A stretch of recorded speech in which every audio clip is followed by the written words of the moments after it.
works. We're now streaming. Okay, here we are.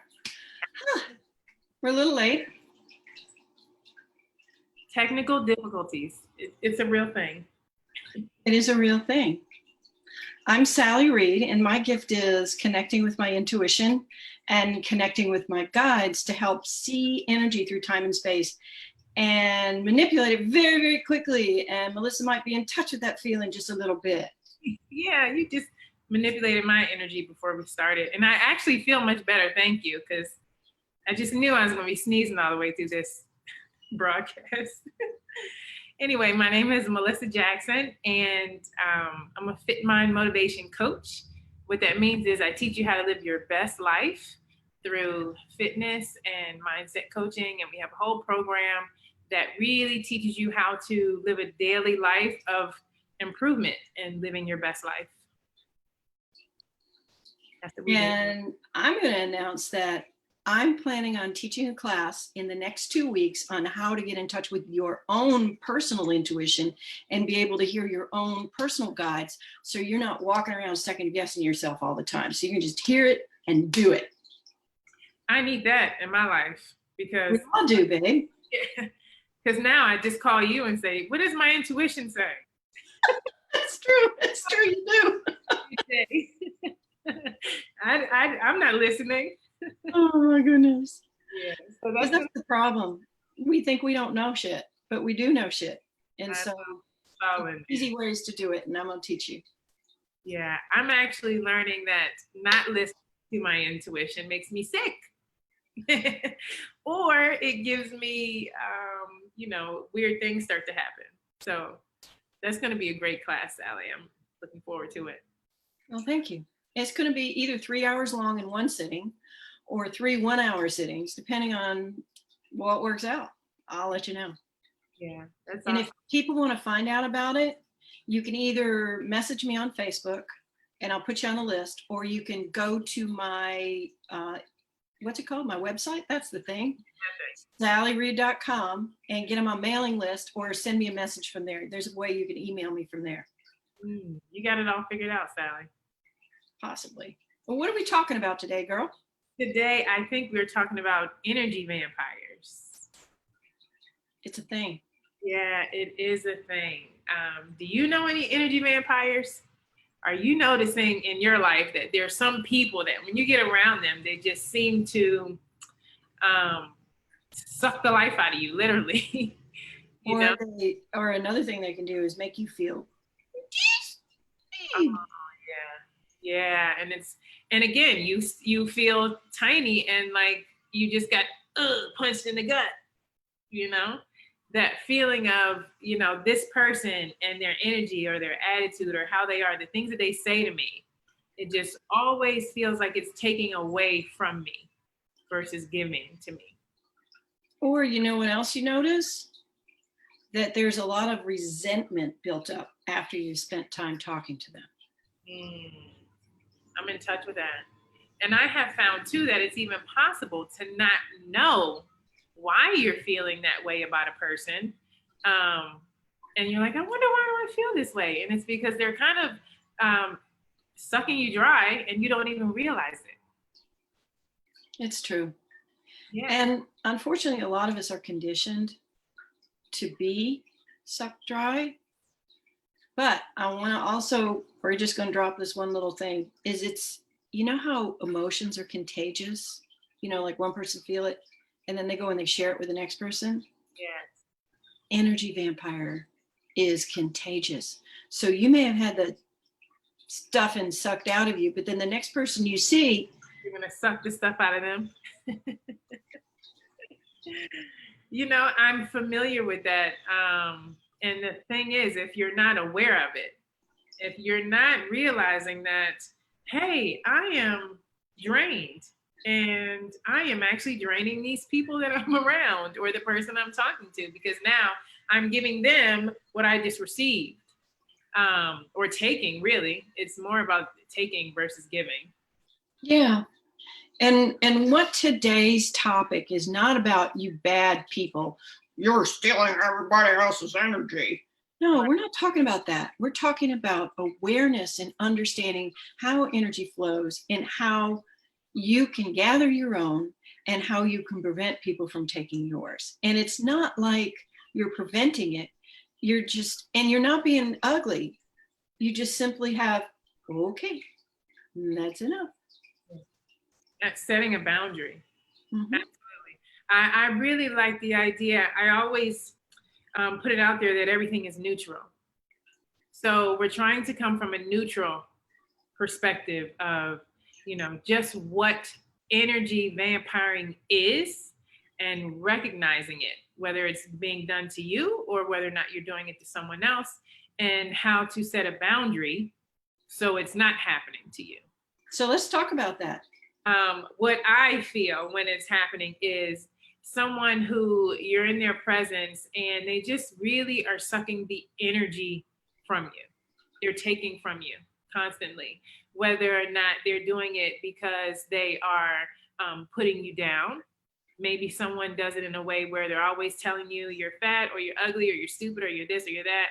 Oh, you gained a few pounds. And I'm like, yeah, I asked you that. Or did you think I didn't notice? That is someone actually sucking the life from you, or someone who is only cares about themselves and they are talking about themselves all I the time. call those people the yeah, but. Yeah. Yeah, but mine was worse. Yeah, but mine was this. Yeah, but I had it worse. It's the poor me's. Oh, Yeah. poor me. Yes, I'm very familiar with that. Hey, I just got, an F on this. Yeah, but I got an F on the whole thing. Yeah, Um, I got an F minus. yeah. My shit's worse than yours every day. Yeah. Yeah. So that is, it's funny because we don't even realize that that person is taking from us because they won't just let us be. They have to one up. There's that. But you also have to consider it's a very effective way to prevent having any energy taken to you. And that's, could be that they're already energy vampires, and that's a strategy that they use to protect their own energy. You ever think about that? Right, that's true. Because it sure works. And it's probably because someone, they did it to them. So they're just doing what they know. Another one is the control freak. So they have to control everything, including you. You have to do it their way. And if you're not doing it their way, you're doing it the wrong way. And you know what's interesting about the control freak? And everybody here knows one, except of course if they're the control freak. Because what they're actually seeing is I have to protect and organize all these people so they don't hurt me. So they don't hurt you. Interesting. So they don't hurt me, or so they don't impede what I want. So there's three motivations why people control. I'm the narcissist and my way is, or the highway, right? Or I'm the person who knows where the hell we're going and you people are just getting in my way. Or the very last one is I am so sensitive that if I don't know where every little piece is of all these moving things, one of these little pieces are going to jump up and bite me one day. And I got to know where they are. Right. And empaths do it all the time. Yeah. Because you feel like you have to control the situation before you get hurt. Mommy does it best. Yeah, it's true. And I find that as a mother, it is a challenge, especially when,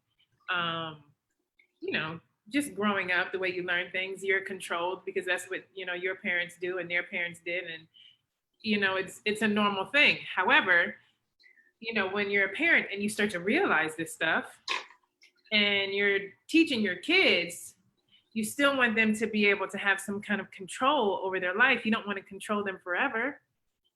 Because if you control them forever, then they grow up and then they become kids that need to be controlled.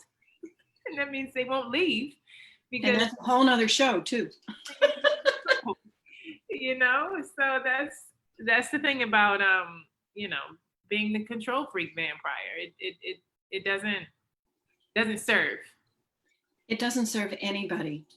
It doesn't serve anybody. No. And we all know the control freak at work. you got to do it this way.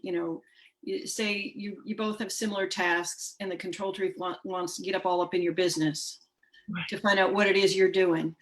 Yeah. Right. Right. Or that type of thing. And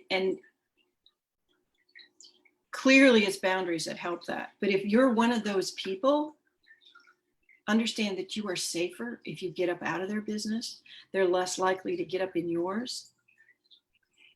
And if you are one of those, if you are that person, which is, remember, it's fine, it's neutral, just being aware of it will help you to be able to change it, because you'll find yourself dealing with someone and noticing, hey, I'm controlling when I don't have to, because it's not my business anyway.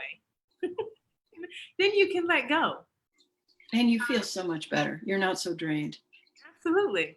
And another one is the passive aggressive. I love those. So who may be one? You may be one? No, I married one. Oh. I do literally love them. Yeah. I mean, well, and what can you do about it? What you can do is not allow yourself to go down the rabbit hole of, woe is me, because it's not your woe. So you let it go. Not your woe, let it go. There's our new mantra for people. It's not your woe, let it go. So when you come across that passive aggressive person, you just realize that, what they're doing is protecting themselves. They're protecting what they've been through, what they've experienced, and this is how they do it. And often they don't have words to express how they're feeling. Yeah. Or if they did have words, they were ignored when they used them before, so it was too much trouble to try to use them again. Yeah, so they won't. And what they'll do is they'll make you feel bad. It's always about you feeling bad because they feel bad. So is there another one? Passive aggressive, control freak? Well, there's I call it it's the shame and blamer, the judgy, the shame and blamer. Oh, yes, the judgment. Yeah, that, how, and that's who Karen is. That meme of Karen, she's right. The shame and blamer. I feel like such shit that not only do I have to get into your shit to tell you how bad you are, it makes me feel more superior.